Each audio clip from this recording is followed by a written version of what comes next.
ছাত্ৰ-ছাত্ৰীসকল এইটো ভিডিঅ'ত আলোচনা কৰিম মেট্ৰিক এক্সামৰ বহীৰ ভিতৰত পইচা সোমাই দিলে বা কিবা দুখ লিখি দিলে সিহঁতে কি মাৰ্ক দিব নেকি। যেনে বহুত ছাত্ৰ ছাত্ৰী আছে যেন সিহঁতে এক্সামৰ বহীৰ ভিতৰত কিবা কিবি লিখি দিয়ে আৰু সিহঁতক কি মাৰ্ক দিব নেকি।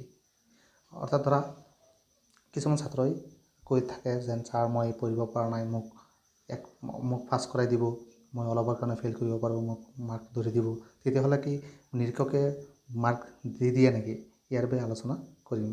চোৱা, যদি তুমি বহীখনত ধৰা 30 পাব লাগে, তুমি লিখিছা ধৰা 27 তুমি পাইছা আৰু তোমাৰ এতিয়া পাছ কৰিবলৈ 3 লাগে, যদি সিহঁতে তোমাৰ বহীত আৰু লিখনি পায় তেতিয়া তাত কটাকটি কৰি হ'লেও 1 2 দি পেলাই ছাত্ৰজনক পাছ কৰাই দিব বিচাৰে, কোনো ছাত্ৰক ফেইল কৰাব নিবিচাৰে। অৰ্থাৎ তুমি সেই বহীখনত লিখা থাকিব লাগিব। যদি তুমি 27 পাইছা তথাপিও সিহঁতে টানি মানি তিনি আনি তাৰ পৰা বেলেগ কিবা এটা অশুদ্ধ হ'লেও 1 2 দি পেলাই পাছ কৰাই দিয়ে ছাত্ৰজনক।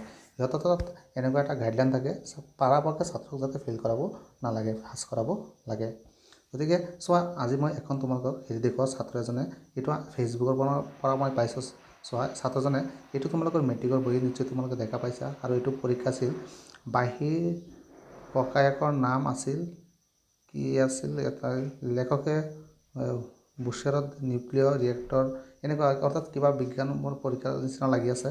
চোৱা, এইটো তোমালোকৰ পৰীক্ষাৰ বহি আছিল আৰু ইয়াত চোৱা ছাত্ৰজনে লিখিছে ছাৰ, এই চোৱাত ইয়াত পইচা দিছে 50 টকা আৰু এটা চোৱা সৰু চিঠি নিচিনা লিখিছে আৰু চিঠিটোত কি লিখিছে ইয়াৰ ওপৰত লিখা আছে। চোৱা কি লিখিছে, ছাৰ মই এবাৰ পৰীক্ষা দিছিলোঁ, পৰীক্ষা বেয়া হৈছে, মোৰ দেউতাই হাজিৰা কৰি খায়।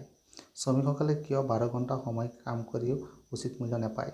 ৰাতিপুৱা 8 বজাৰ পৰা ৰাতি 8 বজালৈ কাম কৰি যদি নিজৰ খোৱা বোৱা কৰি 340 টকা হাজিৰা পায়, আমাৰ দৰে পৰিয়ালৰ সন্তান এনে অৱস্থা হয়। চোৱা, বহুত দুখ কৰি ইয়াত লিখি দিছে আৰু 50 টকা এটা দি দিছে, নিশ্চয় যাতে বহী নিৰীক্ষকে এই টকাখিনি লয় আৰু যাতে হেৰি কৰি দিয়ে, তোমাৰ পাছ কৰাই দিয়ে। কিন্তু তেনেকুৱা কোনো ছিষ্টেম নাই, এইটো মনত ৰাখিবা। সদায় লিখা থাকিব লাগিব, তাৰ পৰাহে মাৰ্কখিনি দিয়া হয়। গতিকে তোমালোকে যদি কোনোবাই এনেকৈ লিখিছে তথাপি তাক কিন্তু মাৰ্ক নিদিয়ে। আৰু যদি ফেইল কৰা তোমালোকে কম্পাৰ্টমেণ্টেল এক্সাম দিবলৈ দিব।